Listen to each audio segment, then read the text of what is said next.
하나님의 말씀은 마태복음 24장 32절부터 39절까지 말씀입니다. 마태복음 24장 32절부터 39절까지 말씀.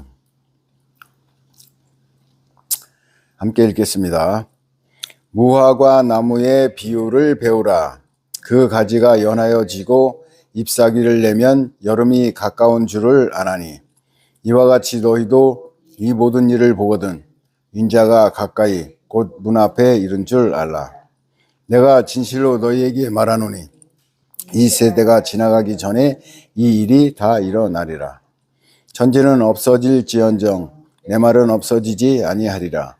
그러나 그날과 그때는 아무도 모르나니 하늘의 천사들도 아들도 모르고 오직 아버지만 아시느니라. 노아의 때와 같이 인자의 임함도 그러하리라. 홍수 전에 노아가 방주에 들어가던 날까지 사람들이 먹고 마시고 장가들고 시집가고 있으면서 홍수가 나서 그들을 다 멸하기까지 깨닫지 못하였으니 인자의 임함도 이와 같으리라. 아멘.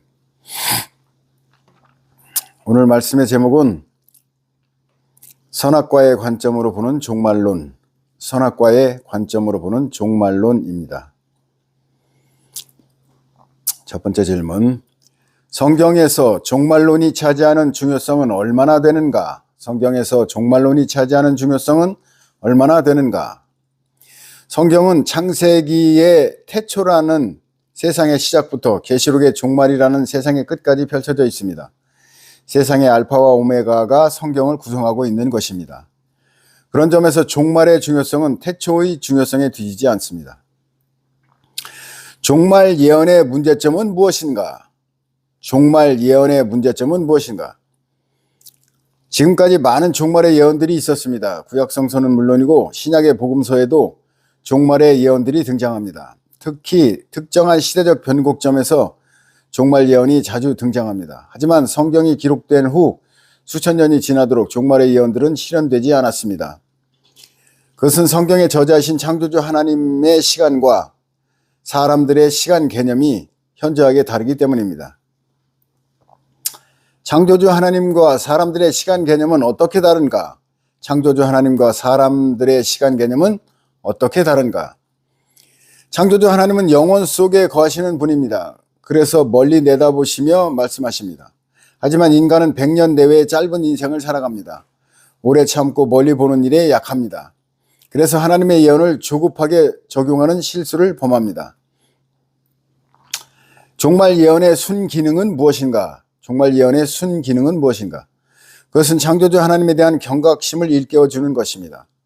잦은 종말 예언의 실현 때문에 종말에 대한 경각심을 둔화시킨 점이 있지만 시대적 혼란 때마다 다시 또 등장하는 종말 예언은 잠자고 있는 창조주 하나님에 대한 관심을 일깨워줍니다. 종말과 창조가 밀접하게 연결된 개념이기 때문입니다. 더 나아가 천국에 대한 관심도 불러일으킵니다. 성경이 말하는 진정한 종말은 무엇인가? 성경이 말하는 진정한 종말은 무엇인가? 성경은 시대적이고 역사적인 차원의 종말에 대한 내용도 있지만 개개인의 탄생과 죽음에 더 큰 의미를 부여하고 있습니다. 역사적인 종말은 특정한 사람들이 겪는 특별한 현상이지만 개개인의 종말은 모든 사람들이 언제든지 겪을 수 있는 보편적인 종말이기 때문입니다. 이 땅의 모든 사람들은 영원히 살 것처럼 죽음을 망각한 채 하루하루를 살아가고 있습니다. 돌아갈 하늘도 다가올 죽음도 애써 외면하며 하루하루 이 땅의 삶을 이어가고 있는 것입니다. 우리는 각자에게 주어진 시간을 소중히 여겨야 합니다. 언제 임할지 모르는 각자의 종말을 대비하며 살아야 합니다. 이것이 성경이 말하는 진정한 종말의 태도입니다. 성경이 말하는 시간의 중요성은 어떤 것인가? 성경이 말하는 시간의 중요성은 어떤 것인가? 성경은 태초라는 시간의 출발과 함께 시작됩니다. 우리가 살고 있는 이 땅과 우주는 시간의 세상입니다. 우주는 창조주 하나님께서 정해놓은 시간 동안만 존재하면서 창조주 하나님의 구원 계획을 수행합니다. 정해진 기간이 끝나면 이 땅과 우주는 사라져 버립니다. 그런데 그 정해진 기간은 하늘의 천사들도 성자 예수님도 모르고 오직 성부이신 창조주 하나님만 아시는 비밀입니다. 이 세상은 창조주 하나님의 시간표대로 흘러가고 있습니다. 우리 인생에서 시간은 얼마나 큰 중요성을 가지고 있는가? 우리 인생에서 시간은 얼마나 큰 중요성을 가지고 있는가? 우리는 태어나면서 죽을 때까지 한시도 멈추지 않는 시간의 울타리 속에서 살아가고 있습니다. 이 우주 안에 시간의 영향을 피해갈 존재는 아무것도 없습니다. 특히 우리 인간들에게 시간은 절대적인 위력을 발휘합니다. 우리의 신앙도 시간 앞에서 진위가 가려집니다. 시간의 장벽을 뛰어넘지 못하는 신앙은 참 신앙이 아닙니다. 창조주 하나님은 시간을 어떻게 활용하시는가? 창조주 하나님은 시간을 어떻게 활용하시는가? 태초에라는 뜻의 베레싯은 성경에 나오는 첫 글자입니다. 그래서 이스라엘 사람들은 첫 성경을 베레싯이라고 부릅니다. 시간의 출발을 뜻하는 베레싯이라는 이 단어가 문법적으로 반드시 문장 앞에 위치해야 할 이유는 없습니다. 그럼에도 불구하고 시간을 뜻하는 이 태초에는 하나님이라는 단어보다 앞자리를 차지했습니다. 적어도 이 우주 안에서 시간은 하나님보다 더 강한 힘을 가지고 있다는 뜻으로 풀이할 수 있습니다. 우리 인간에게 시간은 하나님을 대신해 심판자의 역할을 하고 있습니다. 시간이 심판자의 역할을 한다는 성경의 사례가 있는가? 시간이 심판자의 역할을 한다는 성경의 사례가 있는가? 아브라함에게 일어난 일을 보면 알 수 있습니다. 아브라함은 75세에 본토 친척 아비집을 떠나 하나님이 지시하는 곳으로 나아갔습니다. 하나님은 그에게 큰 민족을 이루게 하신다고 약속하셨습니다. 그런데 수년이 지나도 자식을 낳지 못해 하인 엘리에셀을 양자로 삼아 대를 이을 계획을 세웁니다. 그래서 하나님이 나타나셔서 내 몸에서 날 자가 대를 이을 것을 확인해 주십니다. 그리고 또 수년이 지나 가나안 정착 10년이 되었을 때 하갈을 첩으로 들여 이스마엘을 낳습니다. 주저없이 고향과 친척들을 떠났던 기세 좋은 아브라함의 믿음은 10년도 안 되어 변질되고 또 변질된 것입니다. 그래서 하나님이 다시 등장하셔서 사라가 내게 낳을 이삭을 통해 큰 민족을 이루신다고 99세에 확인해 주셨습니다. 참 늦게 확인해 주십니다. 이처럼 시간 앞에서 아브라함의 내부에 감춰졌던 모호한 신앙이 적나라하게 드러났습니다. 하나님과 아브라함 사이에는 처음부터 사라가 내게 낳을 이삭이 정해진 후손이었지만 시간 앞에서 아브라함의 믿음은 엘리에셀과 이스마엘로 변질되었던 것입니다. 시간이 심판자가 되어 그의 내면에 감춰진 믿음의 실상을 드러냈습니다. 그 후 자신의 믿음이 가진 실태를 파악한 아브라함은 시간을 초월한 믿음의 아브라함으로 거듭나는 변화를 겪게 됩니다. 히스기야가 받은 시간의 심판은 어떤 것인가? 히스기야가 받은 시간의 심판은 어떤 것인가? 선악과를 추종하는 사람들에게 히스기야 왕은 믿음과 기도의 표본으로 각인되어 있습니다.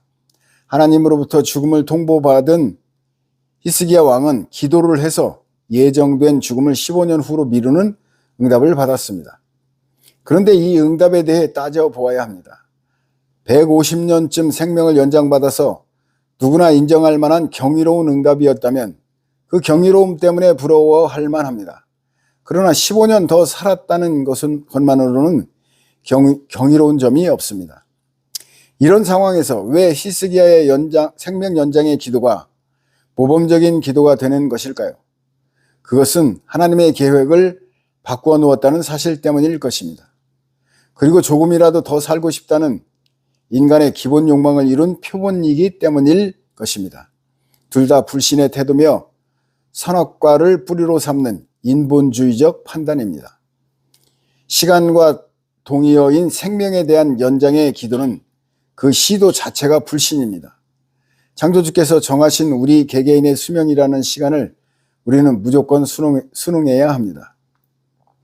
인간의 생사는 전적으로 창조주 하나님에게 달려있고 창조주 하나님은 가장 좋은 때에 우리를 이 땅에 보내시고 가장 좋은 때에 우리를 거두어 가시기 때문입니다.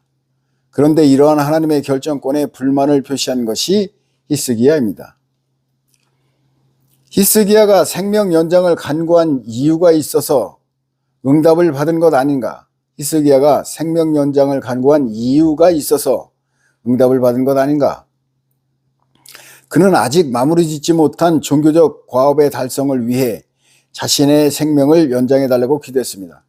인간적으로 보면 타당성을 가진 이유이지만 창조자 하나님의 관점에서 보면 불신의 태도입니다.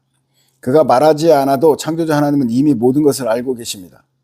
못다한 일은 하나님께 맡기고 우리는 부르심에 순응하는 것이 올바른 믿음의 태도입니다. 히스기야는 죽기로 예정된 시점에서 죽어야 했습니다. 하지만 자신의 삶과 죽음에 대해 자신이 판단한 것을 하나님의 판단보다 더 옳은 것으로 주장한 것이 그의 기도입니다. 이 땅의 삶을 중시하는 선악과를 추정하는 모든 인간들의 태도입니다. 시간의 심판으로 히스기야의 어떤 불신이 드러났는가? 시간의 심판으로 히스기야의 어떤 불신이 드러났는가? 그는 죽음을 받아들일 믿음을 소유하지 못했습니다. 그래서 죽어야 할 시점에서 죽기를 거부한 것입니다. 그가 하나님을 잘 믿었다면 하나님께 돌아가는 것을 거부하는 일이 없었을 것입니다. 그는 하나님의 징조를 봐야 믿을 수 있는 불신의 사람이었고 마음이 교만하여 그 받은 은혜를 보답하지 않았다고 그의 마음의 상태를 성경이 잘 보여주고 있습니다. 결국 히스기야가 생명 연장을 간구한 바탕은 불신이었던 것입니다. 히스기야의 생명 연장이 가져온 결과는 무엇인가? 히스기야의 생명 연장이 가져온 결과는 무엇인가? 선악과의 관점에서는 사회에서 성공하고 일을 완성하며 싸워서 승리하는 것이 하나님의 뜻이라고 속삭이지만 때로는 망하는 것이 오히려 하나님의 뜻입니다. 망함과 패배로 심령이 가난해지고 천국이 가까워지기 때문입니다. 그러므로 그런 상황에서 흥하게 하려는 노력은 하나님을 거역하는 것입니다. 그가 죽기를 거부했기 때문에 므낫세라는 유대의 가장 악한 왕이 그의 생명 연장 기간에 태어났습니다. 하나님께서 유다라는 나라를 멸하시는 이유로 거듭해서 거론하시는 왕이 므낫세입니다. 요시야 같은 신앙 좋은 왕들의 노력이 있었음에도 불구하고 므낫세의 죄가 너무 커서 유다를 멸망시킬 수밖에 없다고 거듭 말씀하셨습니다. 히스기야의 15년 생명 연장은 므낫세의 탄생이라는 최악의 결과를 가져왔습니다. 모세에게 시간은 어떤 역할을 했는가? 모세에게 시간은 어떤 역할을 했는가? 모세의 시간은 3등분 또는 3단계로 나누어집니다. 그는 40년간 왕궁에서 살았고 40년간 광야에서 살았으며 40년간 출애굽의 지도자로 살았습니다. 왕궁에서 왕족으로 사는 동안 창조주 하나님의 백성들을 위해 살려고 나섰다가 실패하여 광야로 도피했습니다. 패배자가 된 그는 40년간 광야에서 양치기로 살면서 왕궁도 하나님도 잊어버렸습니다. 그렇게 거친 광야의 양치기의 삶으로 뿌리를 내렸습니다. 그럴 즈음 하나님의 뜻밖의 등장으로 광야의 삶에서 새로운 지도자의 삶으로 옮겨갑니다. 그는 하나님의 부르심을 완강히 거절하다가 마지못해 출애굽의 지도자가 되어 민족을 이끌게 됩니다. 광야의 고난 속에서 이스라엘 백성들은 가나안 앞까지 인도합니다. 그가 겪은 40년간의 애굽 왕궁의 생활과 또 40년간의 광야 생활이 그의 40년간의 출애굽의 지도자 생활의 밑거름이 되었습니다. 그는 실패자와 도망자로 광야에서 살았지만 그의 삶의 시간들은 창조주 하나님의 계획에 따라 잘 짜여진 시간들이었습니다. 모세는 자신도 모르는 사이에 시간이라는 스케줄 안에서 철저하게 준비되고 훈련된 것입니다. 모세는 죽음을 어떻게 받아들였는가? 모세는 죽음을 어떻게 받아들였는가? 모세는 히스기야와 비교할 때 시간에 대한 창조주 하나님의 절대적인 권한을 기꺼이 받아들인 사람입니다. 출애굽한 이스라엘 민족을 요단강 지역까지 인도한 모세는 구하옵나니 나로 건너가게 하사 요단 저편에 있는 아름다운 땅, 아름다운 산과 레바논을 보게 하옵소서라고 소원을 말씀드립니다. 그러나 여호와께서 내 말을 듣지 아니하시고 내게 이르시기를 내가 이 요단을 건너지 못할 것임이니라 라고 죽음을 선언하십니다. 모세는 요단강 건너에 젖과 꿀이 흐르는 땅에 들어가고 싶다는 소망 때문에 40년간의 광야 생활과 백성들로부터 원망을 견뎌낼 수 있었을 것입니다. 그러므로 모세는 요단강을 건너는 몇 달 정도만이라도 생명을 연장시켜달라고 기도할 수 있었을 것입니다. 그가 그 정도의 청을 하나님께 드리는 것은 큰 무리가 아닐 수도 있었을 것입니다. 그러나 그는 결코 자신의 생명을 연장시켜달라고 기도하지 않았습니다. 다만 남아있는 회중들을 위해 기도할 뿐이었습니다. 그리고 하나님께서 명하신 대로 여호수아와 제사장 엘르아살에게 안수하여 자신의 후임으로 세우며 죽음을 예비했습니다. 대하 18장 18절부터 22절에는 북왕국 이스라엘의 아합 왕의 죽음에 대한 예언이 나옵니다. 미가야 선지자의 사망 예언을 듣고 아합 왕은 변장을 하여 죽음을 피해보려 했지만 결국 우연히 맞은 화살에 의해 죽음을 당합니다. 이처럼 하나님으로부터 죽음을 예고받은 사람은 흔치 않은데 이러한 하나님의 배려를 모세처럼 성공적으로 받아들인 사람은 더욱더 희귀합니다. 죽음의 문제는 창조주 하나님에 대한 신앙과 직결됩니다.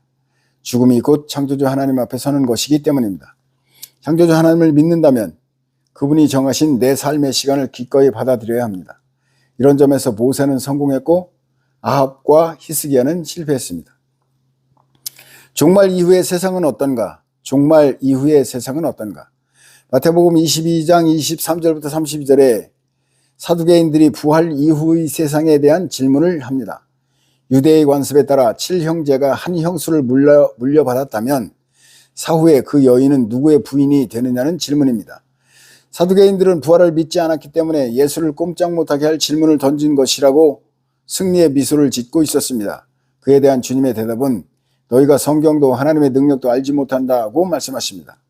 영적인 세상을 육신의 잣대로 재려고 한다는 질책입니다. 천국은 영의 원리로 구성된 곳입니다. 육신의 원리는 이 땅에서만 통용됩니다. 애벌레가 보는 세상과 나비가 보는 세상은 현저하게 다릅니다. 살아가는 방식도 전혀 다릅니다. 천국은 하나님이 사시는 나라입니다. 그래서 창조주 하나님의 세계관을 소유하는 것이 천국 백성이 되는 필수 조건이 되는 것입니다. 종말에 대한 바른 태도는 무엇인가? 종말에 대한 바른 태도는 무엇인가? 종말은 서든 데스입니다. 수명이 끝나는 개인적 종말이든 우주를 포함한 전 인류의 종말이든 서든 데스처럼 갑자기 끝나는 것입니다. 그래서 종말에 대한 준비를 촌각도 미뤄서는 안 됩니다. 특히 우리는 언제 죽을지 모르는 인생이기 때문에 한 번 죽으면 아무것도 되돌릴 수 없기 때문에 개인적 종말인 죽음에 대한 준비가 무엇보다 시급합니다.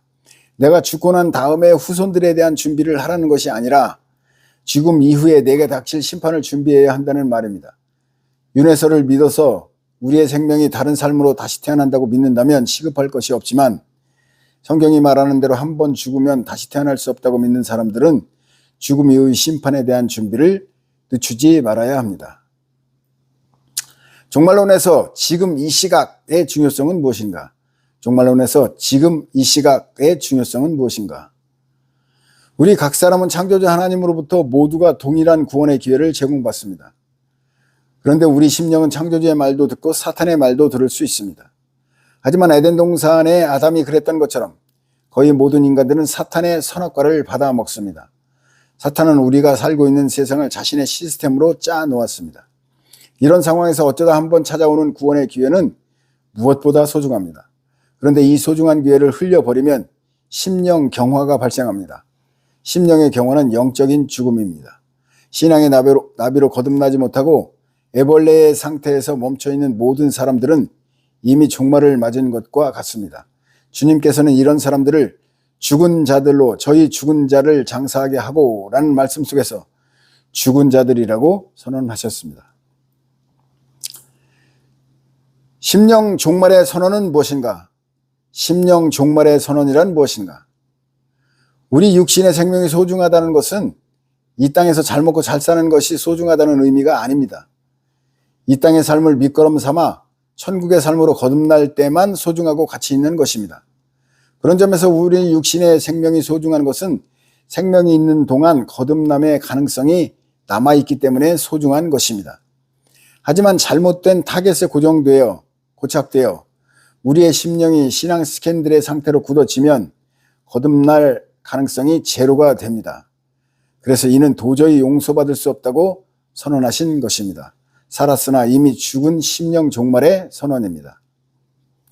노아의 홍수도 심령 종말의 관점으로 이해해야 하는가? 노아의 홍수도 심령 종말의 관점으로 이해해야 하는가? 그렇습니다. 노아 시대에도 노아를 제외한 모든 사람들이 이미 죽은 자들이었기 때문에 물로 그들을 청소하신 것입니다. 그들은 사람의 딸들과 결합했기 때문에 회복불능의 신앙 스캔들에 빠져버렸습니다. 영적인 죽음이 고착된 것입니다. 그런 사람들의 육신의 생명을 살려두면 그 후손들에게 거듭남 제로의 악영향을 끼칩니다. 그래서 이미 심령 종말이 임한 그들을 대홍수로 청소하신 것입니다. 열매를 맺지 못하는 무화과 나무를 말려버리시는 것과 같은 이치입니다. 종말에 대한 대비를 미루는 것은 노아의 홍수 직전처럼 심령 회생 제로의 상태로 나아가는 것입니다. 지금 이 시간에 내 앞에 다가온 종말의 기회를 저버리지 말고 거듭남을 이루어 천국길에 들어서는 여러분 모두 되시기 바랍니다. 할렐루야. 박수 한번 치고 마치겠습니다. 할렐루야.